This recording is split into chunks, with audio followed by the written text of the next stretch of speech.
As long as the lines are parallel, they will be equal. Alternate exterior, those are on the outside. You kind of just ignore this inside part and focus on the angles that are on the outside. The definition for it is basically the same thing as alternate interior, but instead of it saying interior, it will say exterior. So alternate exterior, those are non-adjacent, meaning not side by side. They're non-adjacent exterior angles on opposite sides of the transversal. Now, when the lines are parallel, there we go. There you go.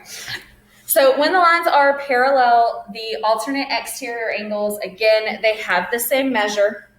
And if you look on page 22, you can kind of see how these types of questions will be asked on your test as well as the ACT. They usually involve pictures. You'll want to be labeling on your picture to make it easier to kind of follow. Okay. Our last one was corresponding that we got to. Corresponding angles are a little bit different. One of them is going to be interior, one of them is exterior. The way that you find corresponding angle pairs, there will be 4 pairs of corresponding angles if you have 2 parallel lines. So there will be 4 total pairs, 8 angles in general. You match them based on location. So angle 1 is in the upper left-hand corner. Angle 5 is in the upper left-hand corner. 1 matches 5. So they'll be the same measure as long as the lines are parallel. So by definitions, they are angles on the same side of the transversal. So they'll both either be on the left or on the right. It's the same side of the transversal.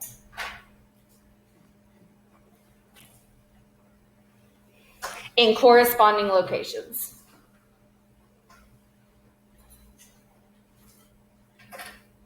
So the term corresponding, it has the same terms as everyday life. So if you're like in the middle row of desks, you're in different rows, but in the same position in each row. So you're in corresponding locations. It just means same position. When the lines are parallel, they are equal. Okay. The last one that we didn't get to yet, those are same side interior or exterior, consecutive interior, sorry.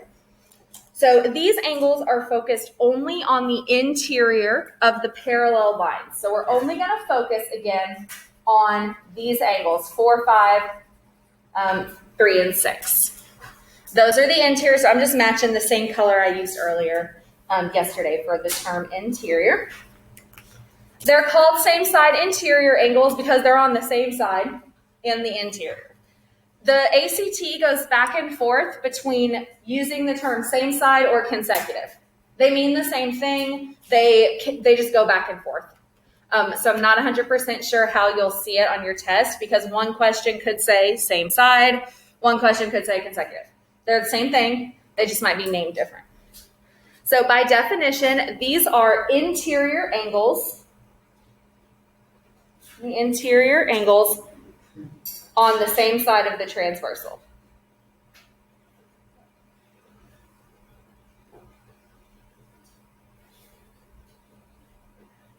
So they are interior angles on the same side of the transversal.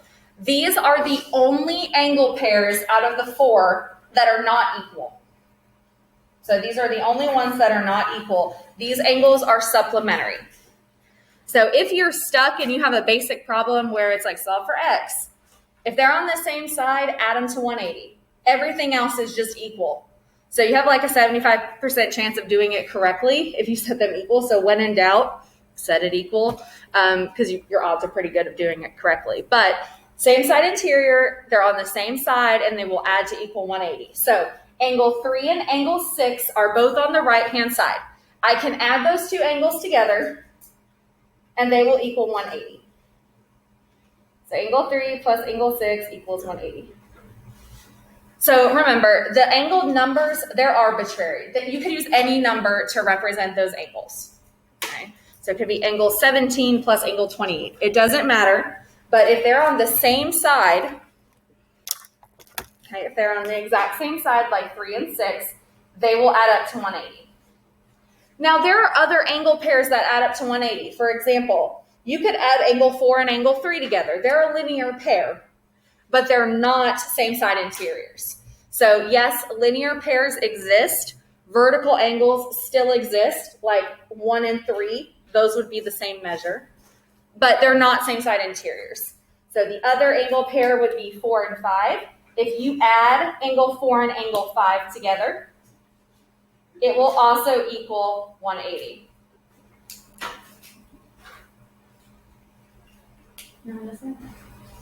Yes?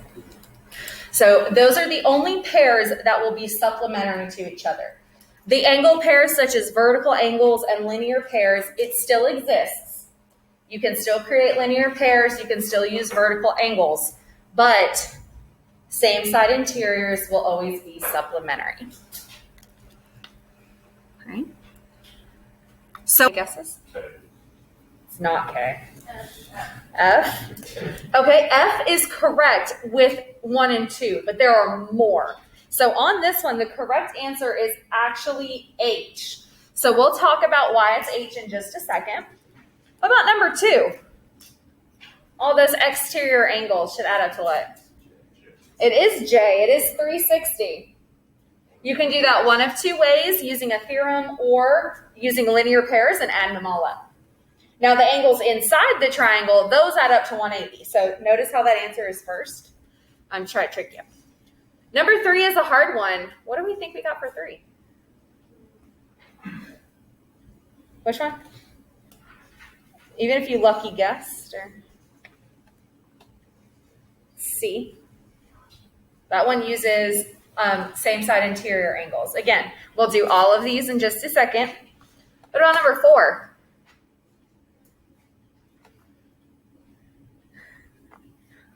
So number 4 is B, 60. Okay. And number 5, that one should be C, 8. What about number 6? Surely we can do 6. Yes? Which one? It is B, 100. Good job.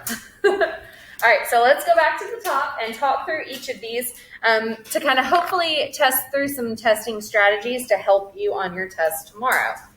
So number 1, sorry for my camera delay when I record, it's so slow.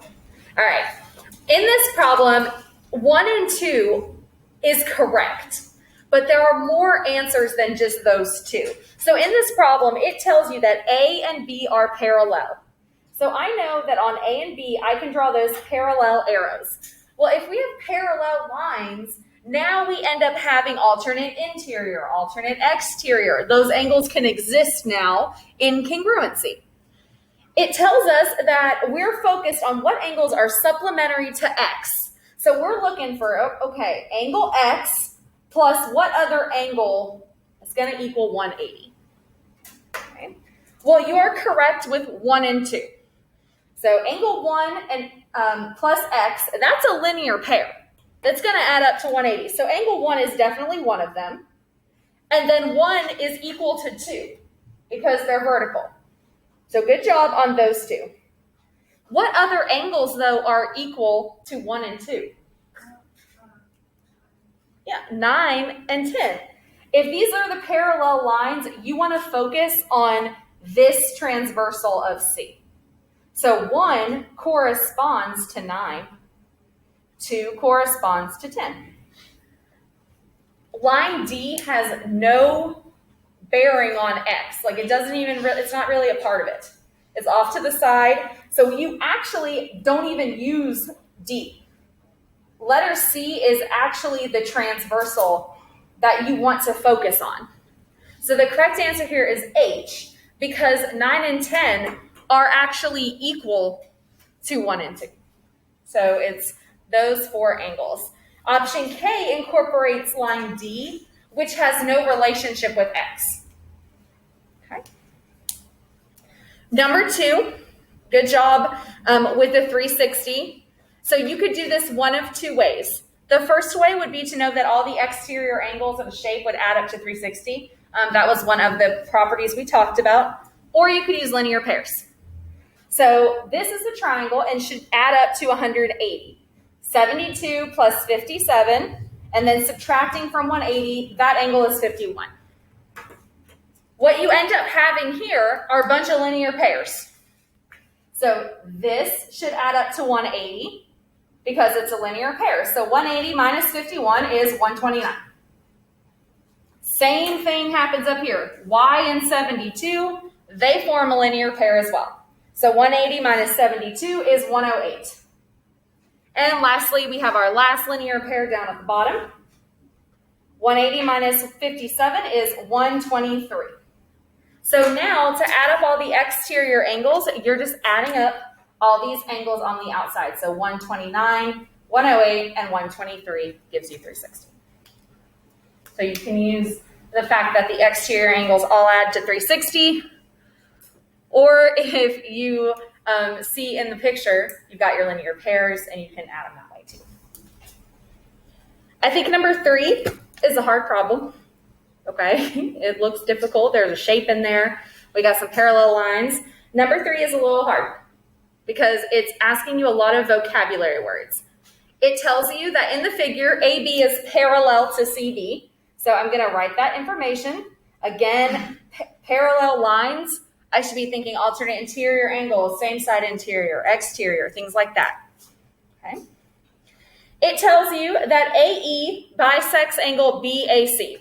The term bisect means cut in half. So bisect means to cut in half. You can cut angles in half and you can cut segments in half.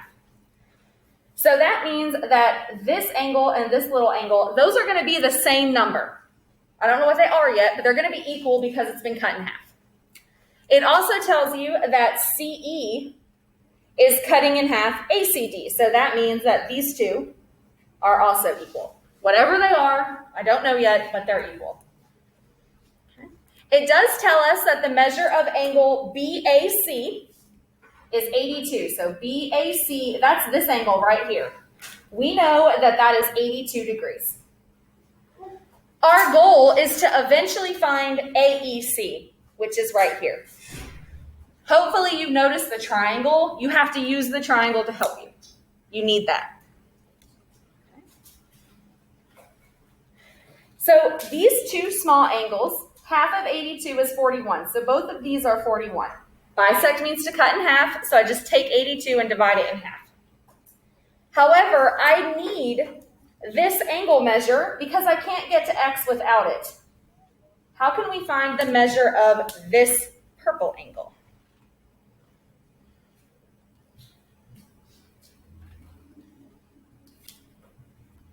Let's redraw our picture. If I draw my parallel lines, so these would represent AB and CD. This will represent line AC. This angle of 82 is actually right here. If we ignore the triangle, ignore that inside, this is 82. The purple angle is here.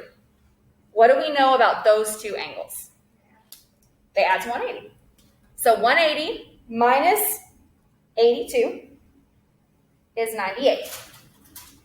Which means over here, the big full angle is 98 degrees. So the two half pieces are half of 98. 49 and 49. Now you have a right a triangle, which eventually is a right triangle. So I can add 49 plus 41 plus x to equal 180, and x ends up being 90. So this actually is a right angle. So this problem is challenging because it utilizes the definition of angle bisector, angle pairs, same side interior, and the fact that all angles in a triangle add up to 180. So it tests 3 different things in one question. So you have to know what all those words mean in order to do a lot of these problems. But hopefully going through this makes it a little easier to kind of see. Number 4. Number 4 is a visual example of the transitive property. So the transitive property in algebra 1, it says if A equals B and B equals C, so if A equals B and B equals C, then A should equal what letter? C. Notice how the B is in both of them, so that means A will equal C. That's called the transitive property. This problem actually utilizes that property, but in the form of a triangle. It says in the figure we've got BD bisecting ABE. So here is BD, and it's cutting this angle in half, which means these two are equal. That kind of represents this part, A equals B. Those two angles are equal. Well, we also have BE equal to CBD, or bisecting CBD, which means this angle and this angle are now the same because that's been cut in half. That represents that part of the transitive property. Well, together, all of these angles have to be the same because this one in the middle is the blue angle, but it's also equal to the pink angle. The only way that's possible is if it equals each other. So these are linear pairs, and our goal here is to solve for this angle. So I'm going to take 180 and divide it by 3 to get 60. All of those angles have to be 60 because they have to add up to a straight line. So it's kind of with the repetition here in the middle, that lets you know that all of them are in fact the same. Okay. Next, we've got number 5. On number 5, I would recommend drawing on your picture. I know that there are a lot of words in that question. Like, it's a long problem, but the reason it's telling you all this stuff is to make sure that you can't find loopholes in the question. Like, they have to explain themselves, so you can't be like, well, it doesn't say it's a straight line. They're making sure that you know it is. So in this problem, you're asked to figure out how many angles are 50. But it tells you that L and M are parallel. So again, parallel, I should think alternate interior angles, linear pairs, things like that. So looking at this picture, we want to know how many angles have 50 degrees. Well, what's this angle right here? 130. It's vertical to 130, so that's not 50. Okay. What about this one up here? Yeah, it's 80. Vertical to 80. That's not 50. What is this angle right here? 50. It has to add up to 180, linear pair. So I'm going to put a 50 here. So that's one 50-degree angle. Where's another?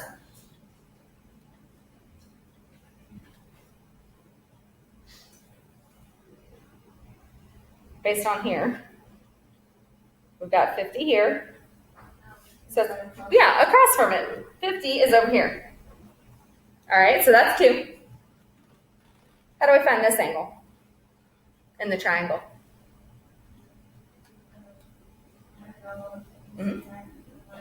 Yep, add it up, subtract from 180. So when we add 80 plus 50, we get 130. So it's also 50. Well, if that's 50, yeah, the one across from it's 50. So right there is 4. Right there is 4 of them. But we haven't found all of them yet. So we don't want to pick 4 because there's missing angles. Well, clearly, this angle and this angle are both 130 because remember, linear pairs add up to 180. So those are 130. Okay. What is this angle here?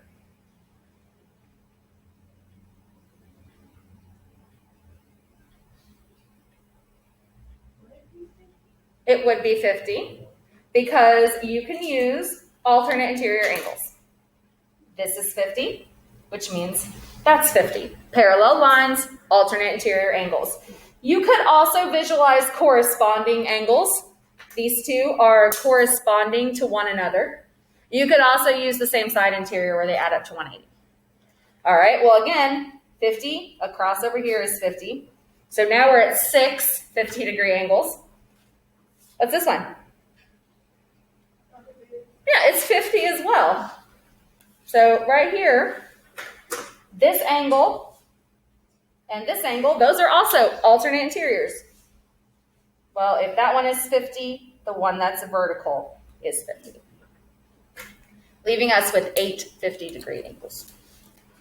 So on these problems, I would draw on your pictures to make it a lot easier. You'll lose track if you just try to remember them all. Writing on your picture is helpful. The very last one utilizes vertical angles and the triangle angle sum theorem. So it tells you that you're trying to find the measure of angle BAC, which is located here. So this is our X. Well, hopefully we utilize the vertical angles. So if this is 45, this one across from it is also 45. So now they can all add up to 180. Yeah, that's a 4, not a 9. So 35 plus 45 plus X equals 180. 35 plus 45 is 90, and when I subtract 180, I get 90. So the angle here is 90 degrees. Wait, 100. Sorry. Wrong problem. 100. So when we add this together, we should get 80, not 90. And then when we subtract that from 180, we get 100. Okay? So hopefully that clarifies like some ideas on how to solve some of these problems.